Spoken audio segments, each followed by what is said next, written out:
আরও একবার স্বাগত সবাইকে আর স্পেশাল এডুকেয়ারে। আজকের ক্লাসে আমরা আলোচনা করব ওয়েস্ট বেঙ্গল আপার প্রাইমারি টেটের জন্য গুরুত্বপূর্ণ কিছু কোশ্চেন্স নিয়ে। তার আগে বলে নিই, তোমরা যারা আমাদের চ্যানেলে নতুন এসেছো তারা আমাদের এই চ্যানেলটিকে যদি সাবস্ক্রাইব করে না থাকো, অবশ্যই আমাদের চ্যানেলটিকে সাবস্ক্রাইব করে বেল আইকনটি প্রেস করে দিন, কেননা আমাদের চ্যানেলের পক্ষ থেকে সমস্ত অথেন্টিক ক্লাস এবং অফিসিয়াল সমস্ত আপডেট সবার আগে তুলে ধরা হয়। তো প্রথমে আজকে দেখে নেব যে আপার প্রাইমারি টেটে কারা বসতে পারবে।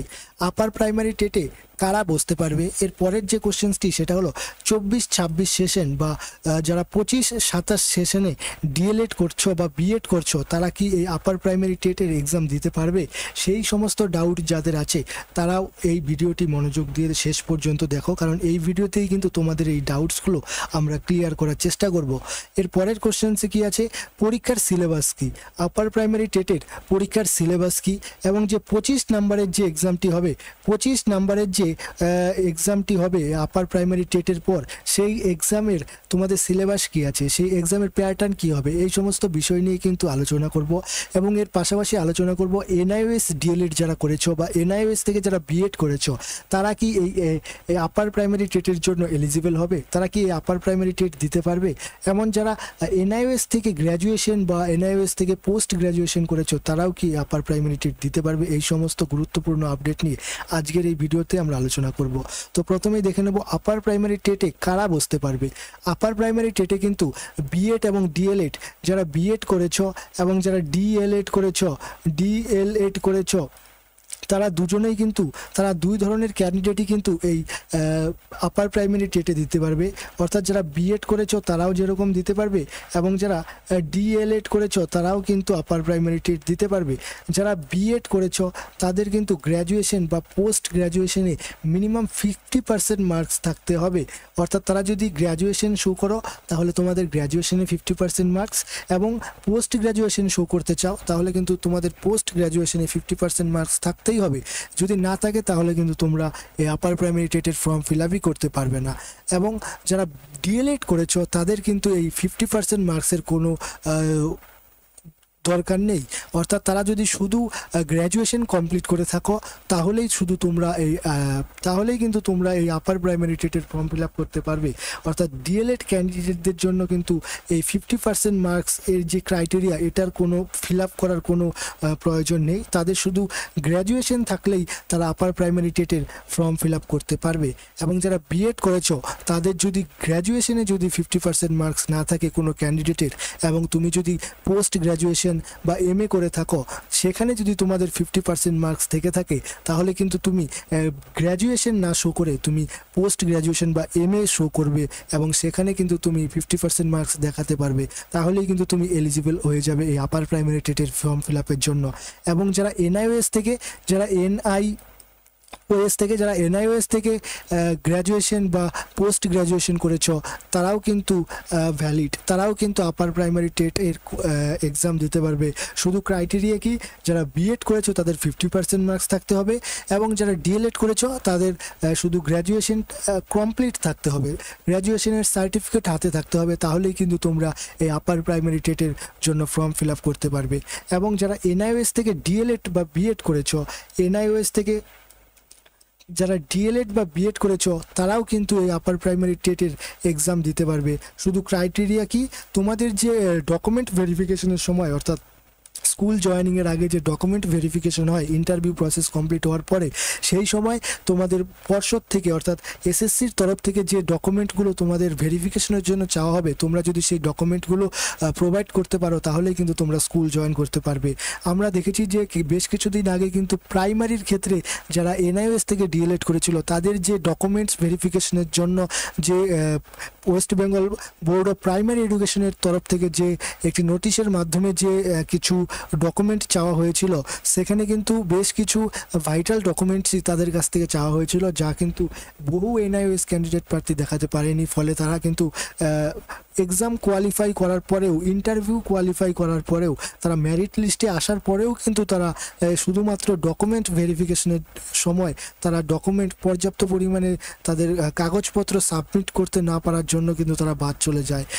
সেই সমস্যা যদি তোমাদের না থেকে থাকে, অর্থাৎ তোমাদের কাছে যদি পর্যাপ্ত অথেন্টিক এবং এসএসসির তরফ থেকে যে ডকুমেন্টগুলো ভেরিফিকেশনের জন্য চাওয়া হবে তা যদি থেকে থাকে, তাহলে কিন্তু তোমরা অবশ্যই এই এক্সাম দিতে পারবে এবং সুপ্রিম কোর্টের রায় অনুযায়ী কিন্তু তোমরা ভ্যালিড এই আপার প্রাইমারি বা প্রাইমারি টেটে এক্সাম দেওয়ার জন্য। এরপরের যে কোশ্চেন্সটা সেটা হলো 24-26 সেশন বা 25, যারা 25-27 সেশনে যারা বিএড বা ডিএলএড করছো তারা কি পরীক্ষা দিতে পারবে? তারা হ্যাঁ অবশ্যই যে 150 নাম্বারের যে টেট এক্সামটি হবে, 150 নাম্বারের যে আপার প্রাইমারি টেট এক্সামটি হবে, তোমরা কিন্তু এই 150 নাম্বারের এক্সামটি অবশ্যই দিতে পারবে। এবং এই 150 নাম্বারের এক্সাম দেওয়ার পর যদি তোমরা কোয়ালিফাই করো তাহলে কিন্তু তোমরা একটি সার্টিফিকেট পাবে এবং সেই সার্টিফিকেট নিয়ে তোমরা যখন ইন্টারভিউ প্রসেসে পার্টিসিপেট করতে যাবে বা এই যে 25 নাম্বারের যে আরও একটি টেট হবে সেখানে যখন পার্টিসিপেট করতে যাবে, তার আগে কিন্তু তোমাদের এই যে ফাইনাল এক্সাম এবং তার যে সার্টিফিকেট, অর্থাৎ তোমাদের ডিএড বা বিএড যেটাই করে থাকো না কেন, যেটারই অ্যাপিয়ারিং স্টুডেন্ট তোমরা হয়ে থাকো না কেন, সেটার কিন্তু ফাইনাল সার্টিফিকেট তোমাদের প্রোভাইড করতে হবে। তাহলেই কিন্তু তোমরা ইন্টারভিউ প্রসেস বা 25 নাম্বারের যে টেট এক্সাম হবে পরবর্তী সময়ে সেটাতে পার্টিসিপেট করতে পারবে। এবং তোমাদের যদি সেই সময় যদি সার্টিফিকেট না এসে থাকে, সেই সময় যদি তোমরা সার্টিফিকেট না পেয়ে থাকো, তাহলে কিন্তু তোমাদের কোনো অসুবিধা হবে না। তাহলে শুধু তোমরা যে 150 নাম্বারের যে টেট এক্সামটি কোয়ালিফাই করেছো সেটার সার্টিফিকেট পেয়ে যাবে। এবং তোমরা জানো যে টেট এর সার্টিফিকেট কিন্তু লাইফ টাইম ভ্যালিডিটি থাকে এবং পরবর্তী সময়ে তোমাদের যখন এই সার্টিফিকেট চলে আসবে, তোমাদের যখন ডিএড বা বিএড এর ফাইনাল ইয়ারের সার্টিফিকেট চলে আসবে, সেই সার্টিফিকেটের সাথে তোমাদের এই যে 150 নাম্বারের টেট তোমরা এখন কোয়ালিফাই করবে, এই টেটের সার্টিফিকেট দিয়ে কিন্তু তোমরা ইন্টারভিউ প্রসেসে পরবর্তী সময়ে যখন ইন্টারভিউ হবে তখন পার্টিসিপেট করতে পারবে। তাই যারা 24-26 বা 25-27 সেশনে ডিএড বা বিএড করছো তাদের ঘাবড়াবার কোনো, টেনশন করার কোনো কারণ নেই।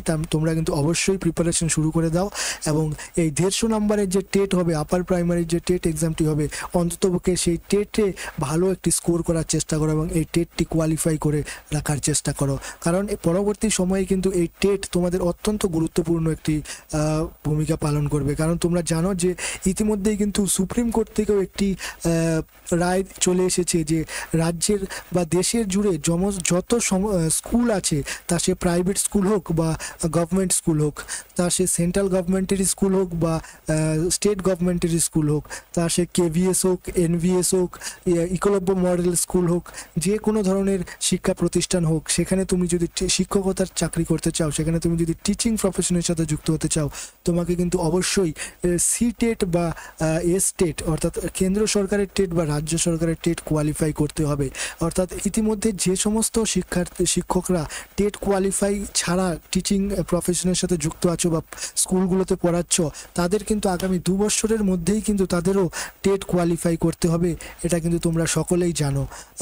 এটা কিন্তু সুপ্রিম কোর্টের একটি রায় বেশ কিছুদিন আগেই চলে এসেছে এবং যারা কোয়ালিফাই করনি তাদের 2 বছরের মধ্যেই কিন্তু কোয়ালিফাই করে নিতে হবে। তাই টেট তোমরা অন্ততপক্ষে টেট এক্সামটি কোয়ালিফাই করে রাখো, যা তোমাদের লাইফ টাইম ভ্যালিডিটি এবং সারা জীবন ধরে তোমাদের এই সার্টিফিকেটটি কিন্তু কাজে আসবে। এবং পরীক্ষার সিলেবাস কী হবে, পরবর্তী যে কোশ্চেন্সটি এবং মোস্ট ইম্পর্টেন্ট কোশ্চেন্স যেটা সব থেকে বেশি কমেন্টসে এসেছিল, সেটা হলো পরীক্ষার সিলেবাস কী হবে। তো পরীক্ষার সিলেবাস কিন্তু এখনও পর্যন্ত নতুন কোনো সিলেবাস আপডেট হয়নি। যে পুরনো সিলেবাসটি আছে সেই সিলেবাস অনুযায়ী কিন্তু তোমাদের টেট এক্সাম অর্থাৎ আপার প্রাইমারি টেট হওয়ার সম্ভাবনা আছে। তবে কি তোমাদের যে মার্কস ডিস্ট্রিবিউশন সেখানে কিন্তু সামান্য পরিবর্তন হয়েছে। অর্থাৎ তোমরা যদি গ্র্যাজুয়েশন বা পোস্ট গ্র্যাজুয়েশন যেটাই তোমরা শো করবে এই ফর্ম ফিল আপের সময়, সেখানে যদি তোমাদের 60%-এর বেশি নাম্বার থাকে তাহলে কিন্তু তোমরা 10 নাম্বার পেয়ে যাবে। তোমরা জানো যে ফাইনাল মেরিট লিস্ট একটি নির্দিষ্ট নাম্বারের উপর হয়, সেই নির্দিষ্ট নাম্বারের মধ্যে তোমাদের যদি 10 নাম্বার পেতে চাও তাহলে কিন্তু তোমাদের অবশ্যই গ্র্যাজুয়েশন বা পোস্ট গ্র্যাজুয়েশনে 60%-এর উপরে নাম্বার থাকতে হবে, এবং যাদের 60 নিচে অর্থাৎ 50-এর উপরে অর্থাৎ 50 থেকে 60 এর মাঝখানে যাদের পার্সেন্টেজ আছে গ্র্যাজুয়েশন বা পোস্ট গ্র্যাজুয়েশনে, তারা কিন্তু 8 নাম্বার পেয়ে যাবে। এবং যাদের 50-এর নিচে আছে, 50% বা 50%-এর নিচে যাদের গ্র্যাজুয়েশন বা পোস্ট গ্র্যাজুয়েশনের নাম্বার আছে, তারা কিন্তু 6 নাম্বার পেয়ে যাবে। এই নাম্বারটা কিন্তু তোমাদের গ্র্যাজুয়েশন বা পোস্ট গ্র্যাজুয়েশনের নাম্বারের উপর ভিত্তি করেই এই যে 10, 8, 6 এই নাম্বারটি প্রোভাইড করা হবে। তাই যাদের গ্র্যাজুয়েশন বা পোস্ট গ্র্যাজুয়েশনে একটি ভালো নাম্বার আছে, তাদের কিন্তু অবশ্যই একটি পজিটিভ দিক, তারা কিন্তু আরও ভালোভাবে প্রিপারেশন নিতে শুরু করে দাও।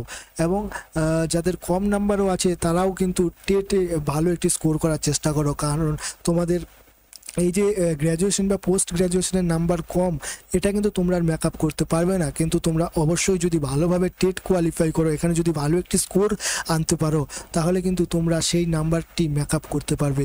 এর জন্য তোমরা আমাদের চ্যানেল RS স্পেশাল এডুকেয়ারকে ফলো করতে পারো। এখানে কিন্তু আমরা সমস্ত অথেন্টিক ক্লাস এবং অফিসিয়াল সিলেবাস ধরে ধরে সিটেটের ধাঁচে তোমাদের ক্লাস প্রোভাইড করব।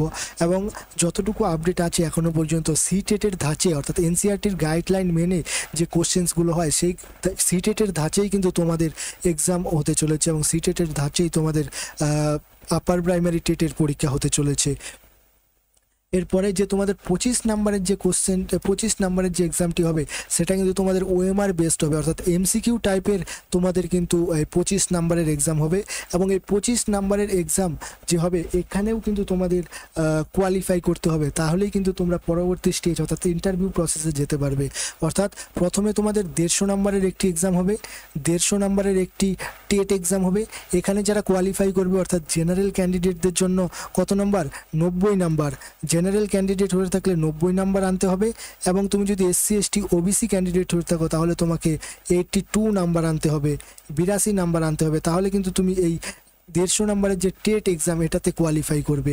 এরপরের স্টেজ কি? এর পরের ধাপে তোমাকে যেতে হবে 25 নাম্বারের যে এক্সাম, 25 নাম্বারের যে OMR বেসড এক্সাম, সেই এক্সামে তোমাকে কাট আপ ক্লিয়ার করতে হবে। এই 25 নাম্বারের এক্সামের কিন্তু তোমাদের নির্দিষ্ট কোনো ক্রাইটেরিয়া নেই যে এত নাম্বারের উপর পেলে তোমরা কোয়ালিফাই করবে। এই 25 নাম্বারের এক্সাম তোমাদের ভ্যাকেন্সি এবং স্টুডেন্টের রেশিও অনুপাত করে কিন্তু SSC তোমাদের নির্দিষ্ট কিছু তোমাদের 10,000 হোক বা 20,000 হোক, সেটা কিন্তু SSC ডিসাইড করবে কতজন ক্যান্ডিডেটকে তারা নেবে, এবং সেই হিসাবেই কিন্তু এই 25 নাম্বারের যে এক্সাম, সেটার কাট আপ মার্কস ডিসাইড করবে। তাই কিন্তু তোমাদের এই 25 নাম্বারের এক্সামটি অবশ্যই ভালো দিতে হবে, এবং এখানে কিন্তু তোমাদের ভালো একটি স্কোর করতে হবে, তাহলেই তোমরা ইন্টারভিউ প্রসেসে যেতে পারবে। এবং এই 25 নাম্বারের যে এক্সাম হবে, এর পরবর্তী স্টেজ কি? এর পরবর্তী স্টেজ হলো ইন্টারভিউ, এবং এই ইন্টারভিউয়ের তোমাদের ভালো স্কোর করতে হবে, তারপরেই কিন্তু তোমরা ফাইনাল মেরিট লিস্টে আসতে পারবে। তো এখানে প্রথমে যেরকম দেওয়া আছে, 1 নম্বর স্টেজে দেওয়া আছে তোমাদের গ্র্যাজুয়েশনের নাম্বারের উপর বেসড করে তোমাদের 10, 8 এবং 6 যার যেরকম পার্সেন্টেজ, সেই অনুপাতে তোমাদের নাম্বার ডিস্ট্রিবিউশন হবে। এবং এরপর টেটের ওয়েটেজ, এই যে তোমাদের 150 নাম্বারের টেট হবে, এর উপর ভিত্তি করে কিন্তু তোমাদের 40 নাম্বার অর্থাৎ 150 নাম্বারকে তোমাদের 40 নাম্বার হিসাবে ধরতে হবে, এবং সেই অনুপাতে কিন্তু তোমাদের নাম্বার আসবে। অর্থাৎ কোনো ক্যান্ডিডেট যদি 150-র মধ্যে 150 পাও, তাহলে কিন্তু সে 40 পাবে ফাইনাল মেরিট লিস্টে। তাহলে তার এই 150 পেলে তোমাদের 40 কাউন্ট হবে। এবং তার পরবর্তী রিটেন এক্সামে তোমাদের 25 নাম্বারের একটি রিটেন এক্সাম হবে, এবং ওরাল ইন্টারভিউ হবে 15 নাম্বারের, এবং লেকচার ডেমোস্ট্রেশন অর্থাৎ কীভাবে ছাত্রছাত্রীদের পড়াবে, অর্থাৎ ডেমো ক্লাস। তোমরা ডিএড বা বিএড করার সময় মাইক্রো টিচিং করেছো, সেখানে কিন্তু তোমাদের 5 মিনিট বা 7 মিনিটের একটি টিচিং করাতে হয়, অর্থাৎ পড়াতে হয়, একটি কৃত্রিম পরিবেশের মাধ্যমে একটি কৃত্রিম পরিবেশ তৈরি করতে হয়। সেরকমই তোমাদের লেকচার ডেমোস্ট্রেশন হবে, সেখানে তোমাদের 5 নাম্বার দেওয়া হবে তোমাদের টিচিং কীরকমভাবে পড়াচ্ছ সেটার উপর ভিত্তি করে। এবং কেউ যদি পূর্বে থেকেই কোনো স্কুলে পড়িয়ে থাকো, তোমাদের যদি টিচিং এক্সপিরিয়েন্স থেকে থাকে, তার উপর কিন্তু তোমাদের 5 নাম্বার দেওয়া হবে, অর্থাৎ 5, 5, 10। লেকচার ডেমনস্ট্রেশনে 5, টিচিং এক্সপিরিয়েন্সে 5, 10, আর ওরাল ইন্টারভিউ 15 অর্থাৎ 25, এবং রিটেন এক্সামে 25 অর্থাৎ 50, আর টেট ওয়েটেজ 40। এ হচ্ছে 90, আর গ্র্যাজুয়েশনে 10, এ হচ্ছে 100। টোটাল 100 নাম্বারের উপর কিন্তু তোমাদের মেরিট লিস্ট হবে, টোটাল 100 নাম্বারের উপর তোমাদের মেরিট লিস্ট হবে। এবং এই 100 নাম্বারের উপর যারা ভালো স্কোর করতে পারবে সমস্ত প্রসেস কমপ্লিট করার পর, তারাই কিন্তু ফাইনাল মেরিট লিস্টে সিলেক্ট হবে। তাই তোমরা অবশ্যই ভালোভাবে প্রস্তুতি নিতে থাকো আপার প্রাইমারি টেটের জন্য। এবং এই টেটের সিলেবাস কিন্তু আমরা পরবর্তী ক্লাসে বিশ্লেষণ করব, যে কোন কোন টপিক তোমাদের ভালোভাবে পড়তে হবে এবং কোন কোন বিষয়গুলো তোমাদের গুরুত্ব দিয়ে পড়তে হবে, এবং কোন কোন সাবজেক্টের কোন কোন বিষয়গুলো তোমাদের সিলেবাসে ইনক্লুড আছে, সেই সমস্ত বিষয় নিয়ে আমরা কিন্তু পুঙ্খানুপুঙ্খভাবে আলোচনা করব পরবর্তী ক্লাসে। এবং কোন কোন বই পড়তে হবে সেই সমস্ত কিন্তু আলোচনা আমরা পরের ক্লাসে করব।